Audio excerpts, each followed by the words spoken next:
Hello and welcome दोस्तों, बहुत बहुत स्वागत है आप सभी का मेरे इस यूट्यूब चैनल ट्रिक्स शुभेंदु में। तो जैसे कि पिछले वीडियो में कहा था कि द एशेज चल रहा है, दूसरा टेस्ट मैच का आज आखिरी दिन था। मैंने वो जो 4 दिन रहे थे इससे पहले वो कवर नहीं कर पाया था, बट आज फाइनल डे पे बहुत ही ज़बरदस्त मैच हुआ है जिसमें ऑस्ट्रेलियन टीम को फाइनली जीत मिली है और 2-0 से वो एशेज सीरीज़ में आगे हो चुके हैं। एक बहुत ही एक्साइटिंग मैच रहा जिसमें ऑब्वियसली ऑस्ट्रेलिया ने जीत दर्ज की।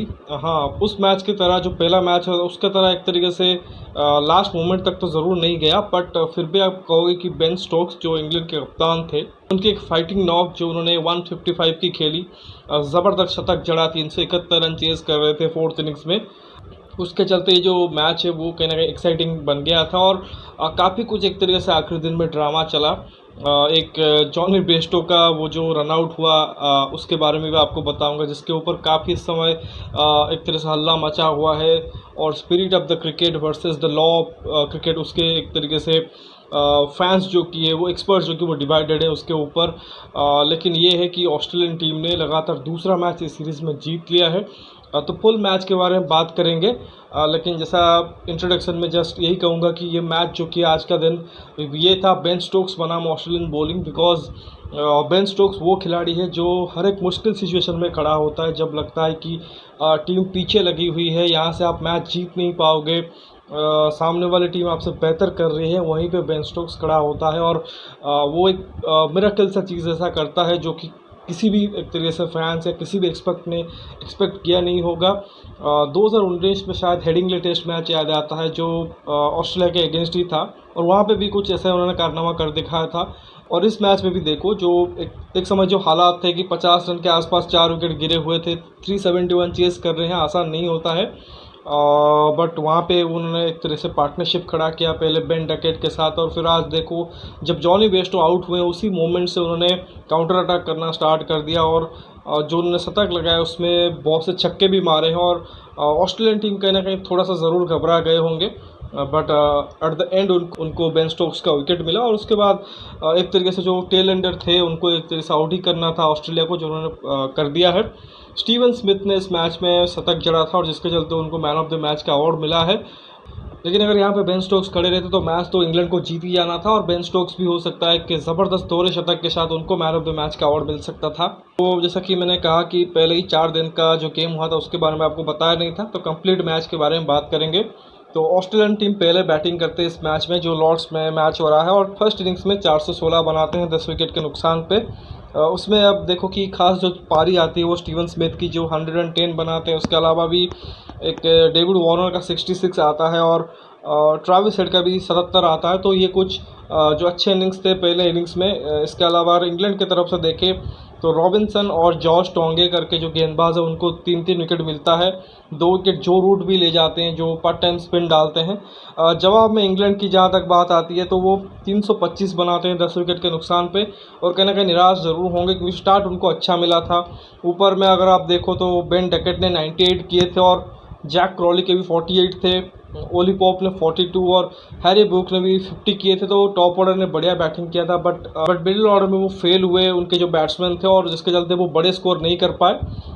बाद में वो देखो 325 पे ऑल आउट हो गए।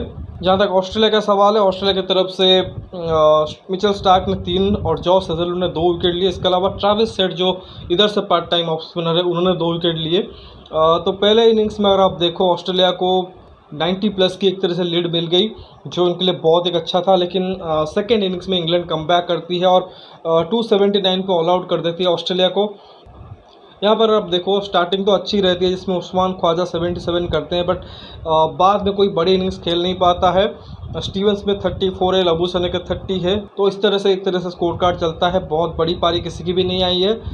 इंग्लैंड की तरफ से अगर आप देखो स्टुअर्ट ब्रॉड ने 4 विकेट लिए हैं, जबकि जॉश टोंगे और रॉबिन्सन को भी 2-2 विकेट मिले हैं। तो बहुत अच्छा फाइट बैक रहा इंग्लैंड की तरफ से, जिसके चलते 371 का ही टोटल इंग्लैंड को मिला, जो कि एक तरीके से गेटेबल था। बिकॉज इंग्लैंड ने पास्ट मैचेस किया हुआ है और बड़ी टीमों के अगेंस्ट भी किया हुआ है, चाहे ऑस्ट्रेलिया हो, इंडिया हो, इनके अगेंस्ट उन्होंने रन चेस किए हुए हैं। और जो उनका अंदाज भी है खेलने का, वक्त इस टेस्ट मैच में उनके पास काफ़ी सारा था, तो उनको सिर्फ पॉजिटिवली बैटिंग ही करना था।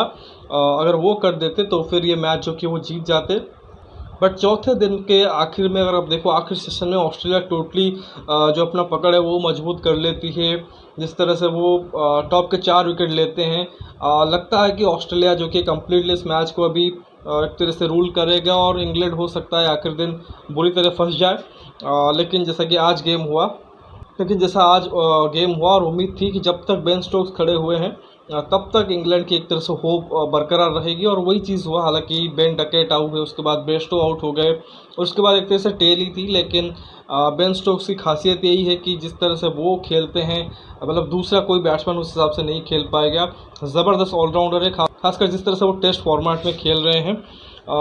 एक तरफ स्टुअर्ट ब्रॉड खड़े हुए थे और एक तरफ बेन स्टोक्स जो कि वो काउंटर अटैक कर रहे थे। दोनों के बीच शायद 100 से भी ज़्यादा रन की पार्टनरशिप हुई है, जिसमें ऑब्वियसली देखो जो मैक्सिमम जो एक तरह से योगदान था वो बेन स्टोक्स का ही था। उन्होंने बहुत ही ताबड़तोड़ बैटिंग की। एक वक्त लग रहा था कि जब वो धीमा खेल रहे हैं, जब जॉनी बेस्टो के साथ थे, बट वंस उनको लगा कि मुझे अब स्कोर करना ही पड़ेगा क्योंकि सामने वाले एंड पे उतना स्कोरिंग होगा नहीं, तो उन्होंने एक तरफ से रन बनाना चालू किया। बट मैच को फिनिश नहीं कर पाए। बहुत ही ज़बरदस्त पारी खेली 155 की। जॉस हेजलवुड ने अंत में उनको आउट किया और उसके बाद एक औपचारिकता ही थी, और जिसके चलते आप देखो 327 पे ऑल आउट हो गई है इंग्लैंड की टीम और 43 रन से मैच हारे हैं। तो बहुत ज़्यादा तो नहीं कहेंगे, अभी भी बहुत वक्त था इस मैच में, और अगर बेन स्टोक्स खड़े रहते तो वो उनको इजीली जिता के चल सकते थे। दूसरी तरफ आप देखो, जो भी टेलेंडर आता है सिर्फ उनको साथ देना था। बेन स्टोक्स अपने दम पर ये मैच निकाल के ले जाते। तो अगर सेकेंड इनिंग्स की बात करें, इंग्लैंड की 2 ही नोटेबल इनिंग्स हैं। एक तो बेन डकेट ने 83 की खेली थी और बेन स्टोक्स जो कि 155 खेल के गए हैं। उसमें खास चीज़ ये है, 9 छक्के मारे, 9 चौके और 9 छक्के, ज़बरदस्त स्ट्राइकिंग की है। जहाँ तक ऑस्ट्रेलिया के सवाल है तो ऑलराउंड एफर्ट देखा, क्योंकि नेथन लायन जो कि उनको चोट लग गई थी और जिसके चलते वो इस मैच में बॉलिंग ज़्यादा कर नहीं पाए, तो उसी के चलते ऑस्ट्रेलिया को झटका भी लगा था।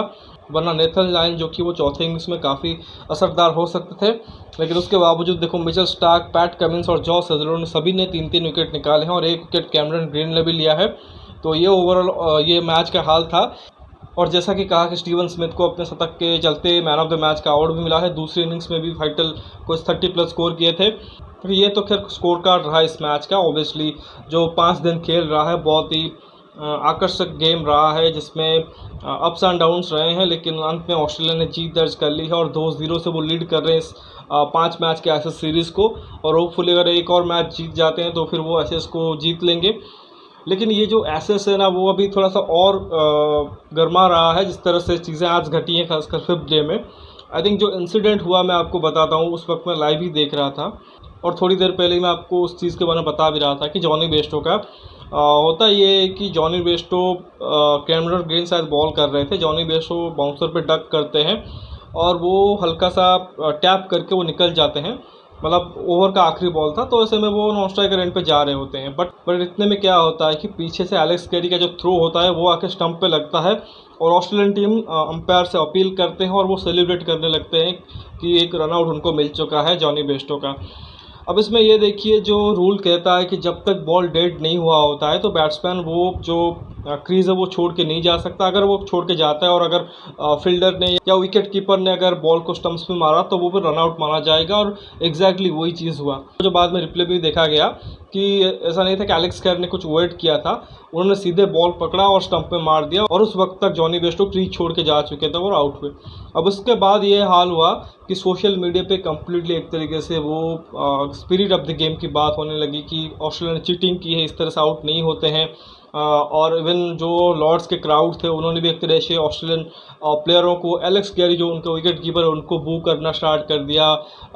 एक तरह से होल क्राउड जो कि वो ऑस्ट्रेलियन टीम के अगेंस्ट हो गई कि आपने चीटिंग किया है, और सोशल मीडिया में स्पिरिट ऑफ द गेम की बात चलने लग गई कि ये जो विकेट उन्होंने लिया है वो स्पिरिट ऑफ द गेम के खिलाफ है। लेकिन क्या ये वाकई स्पिरिट ऑफ द गेम के खिलाफ था?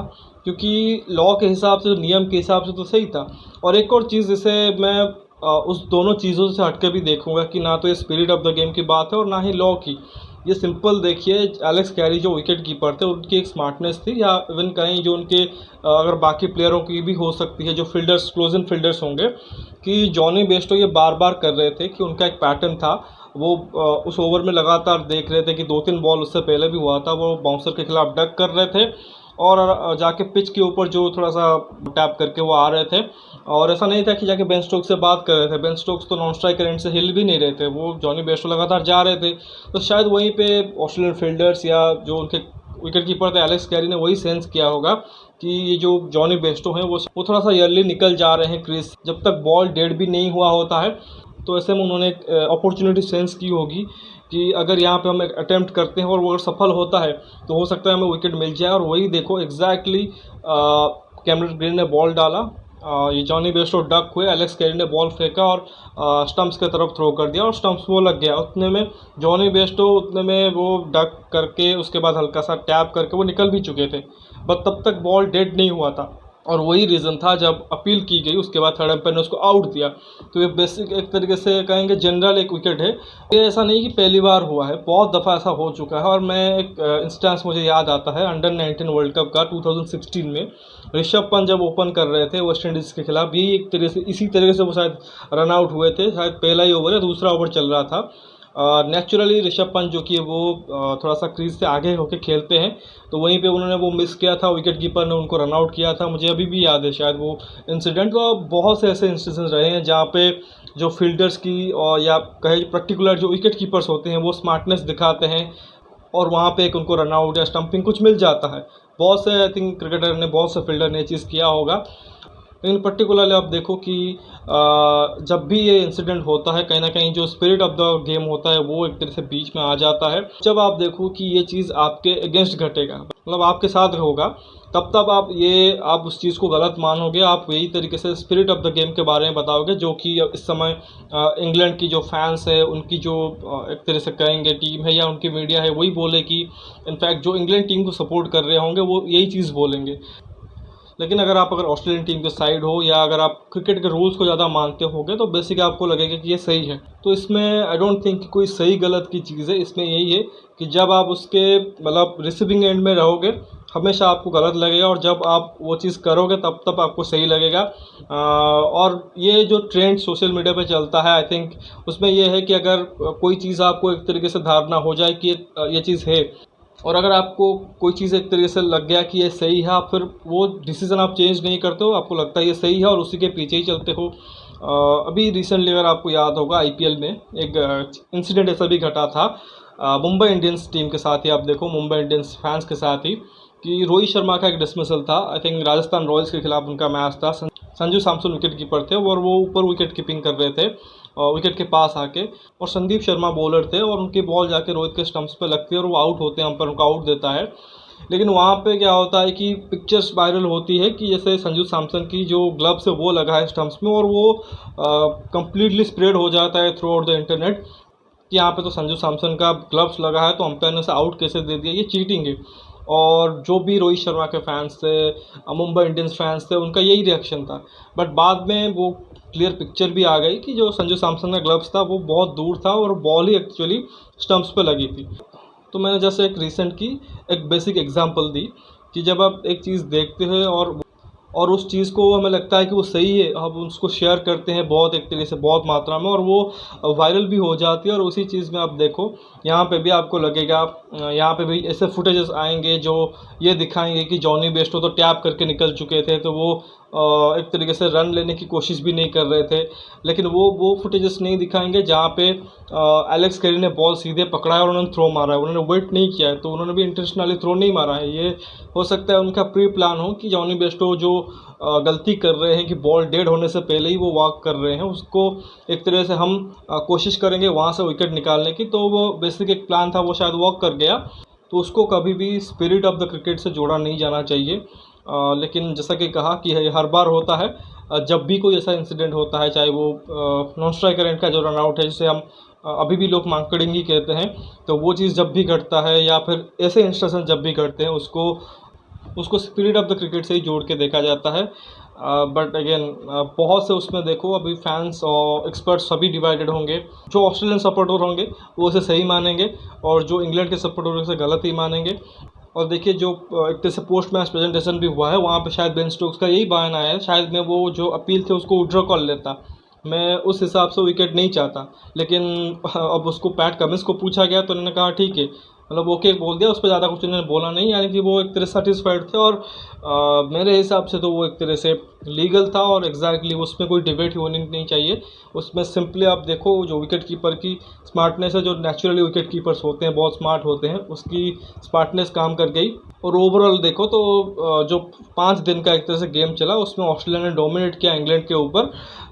इंग्लैंड की तरफ सर आप देखो एक बेन स्टोक्स की आज इनिंग्स आई है, इसके अलावा बेन डकेट की इस पूरे मैच में इनिंग्स आई है और दोनों पारियों में उन्होंने ऑलमोस्ट शतक मिस किया है। तो उसके अलावा कुछ पॉजिटिव इंग्लैंड के पास था नहीं, तो इसमें ऑस्ट्रेलियन टीम डिजर्व करती थी और वो जीते हैं।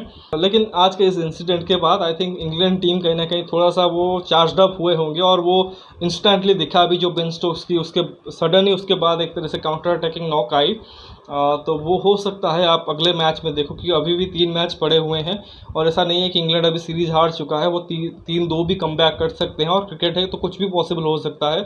तो ऑस्ट्रेलिया टीम कभी भी हल्के में नहीं लेगी। और स्पेशली जैसा कहा कि ये जो इंसिडेंट आज का हुआ है इसने कंप्लीट ये जो एशेज है यहाँ से और भी ज़्यादा एक तरह से माहौल बना दिया है एशेज का। तो देखते हैं क्या होता है। तो फिलहाल इस वीडियो में बस इतना ही। आशा करता हूँ कि वीडियो आपको अच्छा लगेगा। वीडियो को लाइक करिए, साथ ही चैनल को सब्सक्राइब जरूर कर दीजिए और अपने दोस्तों तक इसे शेयर भी कीजिए। साथ ही कमेंट सेक्शन में भी अपना राय रखिए। अगर आपने वो इंसिडेंट देखा है, वो विकेट देखा है, आपका क्या राय है उसके ऊपर? क्या वाकई में वो स्पिरिट ऑफ द क्रिकेट के खिलाफ था या फिर आपके हिसाब से वो लीगल एक तरह से विकेट था, विद इन द लॉ था? जो भी आपका एक तरह से राय है वो रखिए। बाकी नोटिफिकेशन की घंटी दबा लीजिए ताकि हर एक वीडियो की अपडेट आपको टाइमली मिलती रहे। बाकी मिलते हैं अगले वीडियो में, तब तक के लिए धन्यवाद। जय हिंद।